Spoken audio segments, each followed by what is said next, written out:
Welcome to Conflict News 24. Today we have news stories for you from three different conflicts. Firstly, Azerbaijan Armenia conflict, where 3 days ago heavy clashes erupted and more than 200 were killed. Though ceasefire is holding, but today Armenia claimed that Azerbaijani forces entered Armenian territories. Armenian Chief of General Staff today shared some details, and Armenia claimed that an Armenian female soldier was tortured to death by Azerbaijani soldiers.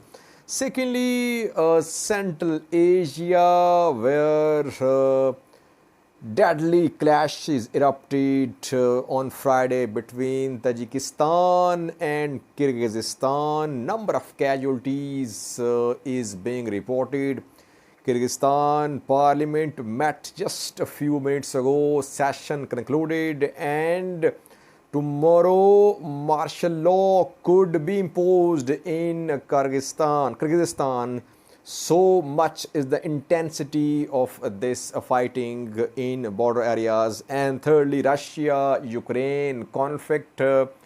Izyum is the newly controlled city in Kharkiv, controlled by Ukrainian forces a few days ago. There some mass graves have been revealed, where hundreds of dead bodies have been found. And lastly, Russian President Putin spoke today at a summit, and there he threatened that Russia was restraining, but if counteroffensives intensify, Russia would be forced to take more strong measures in Ukraine. We have details for you and a clip of Russian President Putin as well. Firstly, viewers, Armenia-Azerbaijan conflict. The two countries fought a war in 2020, 44-day-long war over Nagorno-Karabakh. The two countries are neighbors, and their war cost thousands of casualties in 2020. Tensions are still there. Russia mediated a ceasefire in November 2020, but the border has not been demarcated so far. Russian peacekeepers are deployed to Nagorno-Karabakh. 3 days ago, heavy clashes erupted on Azerbaijan-Armenia border. All along the border, there was fighting. Azerbaijani forces entered Armenian territories. It has been confirmed now. It wasn't just artillery strikes, rocket strikes. It was a ground operation as well from Azerbaijani side. Today, Armenian Chief of General Staff Edward Asaryan confirmed that Azerbaijani forces entered Armenian territory and an area which is 7.5 kilometer deep into Armenian territory and 8.5 kilometer wide is under Azerbaijani control. Azerbaijani forces are now 4.5 kilometers away from Jamruk, a city in Armenia. Before the start of this new escalation, Azerbaijani forces were around 12 kilometers away from Jamruk. Today in Jamruk, Chief of General Staff Edward Asaryan briefed foreign diplomats from 35 countries. And he said that it was a ground offensive from Azerbaijani side on Armenian territories. It was an aggression on Armenia. Meanwhile, number of casualties has risen. We know that 105 were confirmed by Armenia, that its 105 soldiers were killed. Azerbaijan said that 71 of its soldiers were killed, but today Armenia said that 135 of its soldiers had been killed. So around More than 200 were killed in this latest escalation around 2 to 3 days ago. Azerbaijani forces are still in Armenia. It means that though ceasefire is holding, tensions are still there. Reportedly, Azerbaijani forces have captured some mountain tops too, and they have advanced in the direction of 3 villages. Other than their advance towards Jamruk, they have advanced towards 3 villages.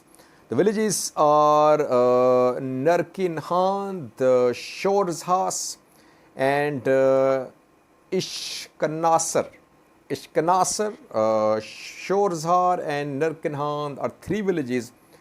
In the direction of these 3 villages, Azerbaijani forces have advanced and they have captured some territories.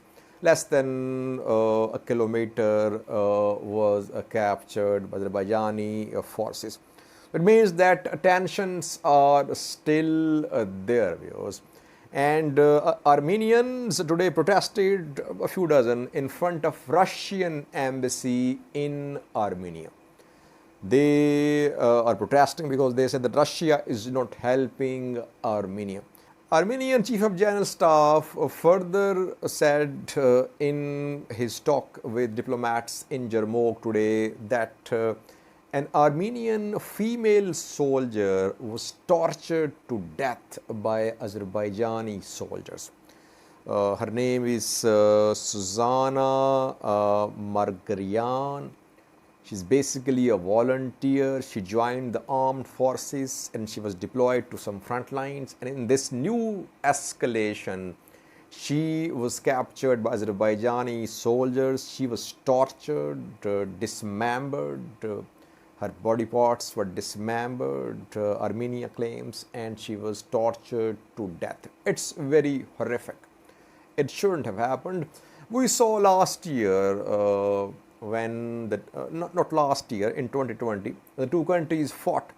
We saw hate on display between Azerbaijani and Armenian soldiers. They vandalized religious places, they vandalized cultural monuments as well. This hate is still there on both sides. Meanwhile, Nancy Pelosi, US House Speaker, is due to visit Armenia on weekend. Earlier, she visited Taiwan last month and her visit led to serious escalation there.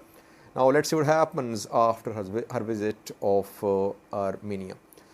Secondly, viewers, Central Asia, Tajikistan and Kyrgyzstan, two former members of ex-Soviet Union, now independent states since 1991, both are involved in border conflict.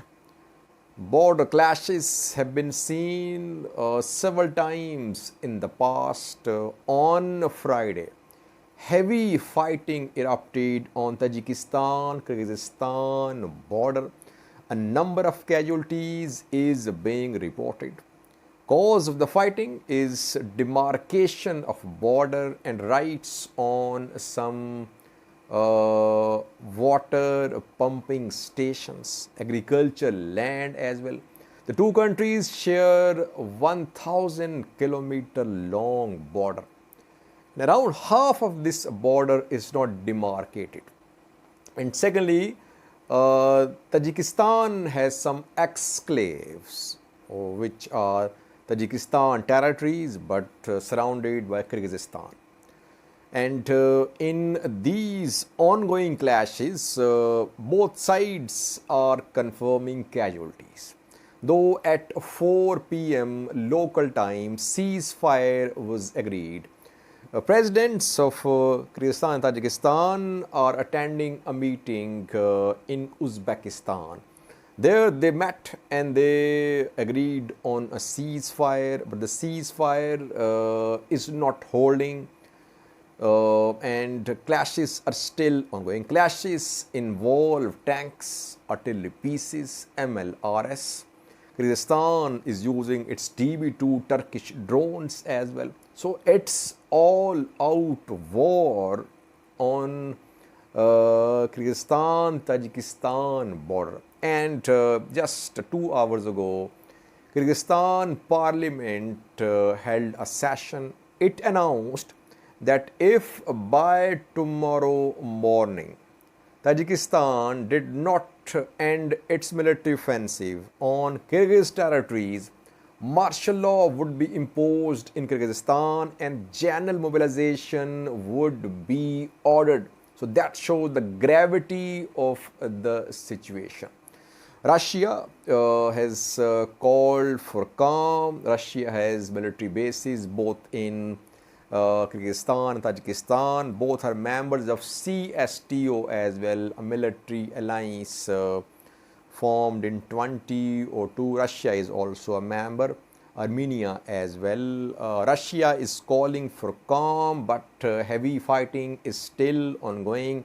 Fighting is along Batkin region of Kyrgyzstan, in Vorak exclave of Tajikistan, and in Sogyid region of Tajikistan, which shares border with Batkin region of Kyrgyzstan. So this border fighting is spreading. Civilians are being displaced from Batkin province of Kyrgyzstan. Thousands have been displaced. And it's not just a border clash, because both sides are now sending reinforcements, and Kyrgyzstan claims that Tajikistani troops have entered Kyrgyzstan territories and they are on Kyrgyzstan soil. So that is why it is leading to more escalation. Coming hours are very crucial, viewers. So you are seeing that in the Caucasus there is Azerbaijan Armenia conflict. In Central Asia, you are seeing that Tajikistan, Kyrgyzstan are fighting, and Russia, Ukraine involved as well in an escalation going on since February this year. Thirdly, viewers, the Russia-Ukraine conflict.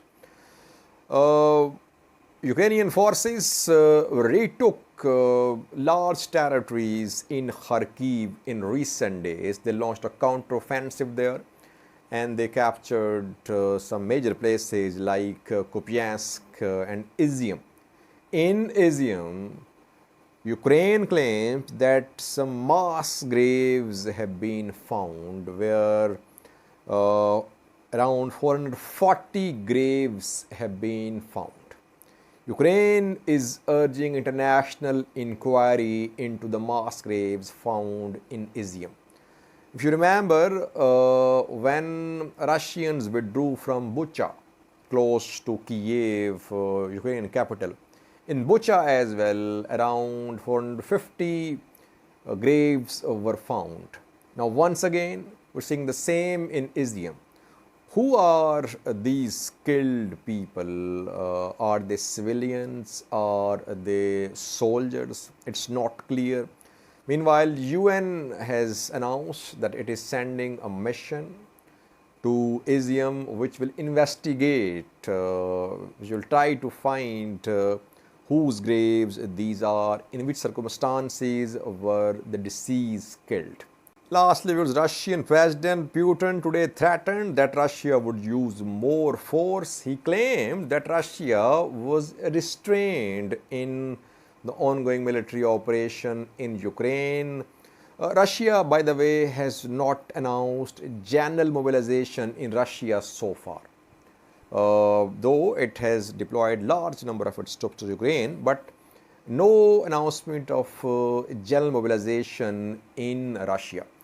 Putin further accused Western countries, the US, that they were blocking Russian fertilizer. And Russia was ready to supply fertilizer for free to poor countries. But 300,000 tons of Russian fertilizer was being stopped by European countries. I have two clips for you of President Putin. He was addressing Shanghai Cooperation Organization meeting, which was held in Uzbekistan. Take a listen to what he said. Thank you for watching. The special military operation is not just some kind of mild warning. It is special military operation, after all. But we see these attempts to launch some terrorist attacks, to deal some damage to our civilian infrastructure. That's true. We are reacting in restrained manner until certain point. Recently, Russian armed forces dealt a couple of significant blows. So let's consider it a warning. If the situation will continue to develop in this manner, then we will respond in more serious way. We will sell, and we are selling, and we will sell our produce because it is in demand. But if we will sell it like this, the poorest countries won't get it, because probably you heard 300,000 tons of our fertilizers are in European ports. Our companies are saying we can give it free of charge. Just let it go. Leave these restrictions. We will give it to the poorest countries, to the developing markets. But they are keeping it. Incredible. They don't want Russia to make money, but if we are ready to give it for free, we are not making any money. What are they doing? What are they doing it for? They are just talking about helping the poorest countries, but when it comes to deeds, here is what's happening. The impression I get, it especially concerns European countries. These are former colonial powers, and they